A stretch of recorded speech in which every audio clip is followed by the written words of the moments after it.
Habit Elon Musk parashikon fundin e rëndësisë së paras, nuk do t'ju duhet më në vitin 2036. Shefi ekzekutiv i Teslas Elon Musk ka bërë një parashikim të guximshëm për të ardhmen e ekonomisë, duke thënë se paraja mund të humbas rëndësinë e saj deri në vitin 2036.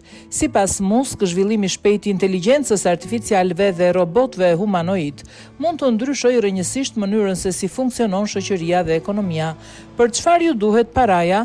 Ju nevojiten për mallra dhe shërbime, ushqim, strehim, transport dhe argëtim, tha Musk, duke argumentuar se nëse robotët dhe sistemet e inteligjencës artificiale arrin të prodhojnë më shumë mallra dhe shërbime se sa njerëzit mund të konsumojnë, atëherë nevoja për para mund të zvoglohet ndjeshëm.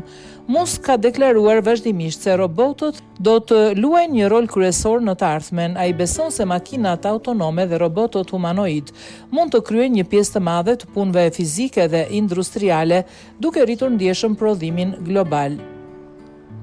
Megjithatë, ekspertët e ekonomisë dhe teknologjisë kanë pikpamje të ndryshme për këtë skenar.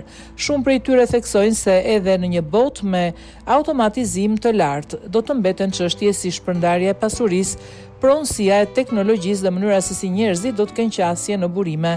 Deklarata e Musk ka rihapur debatin mbi ndikimin afatgjatë të inteligjencës artificiale dhe nëse përparimi teknologjik mund të sjellë një ekonomi ku roli tradicional i paras ndryshon.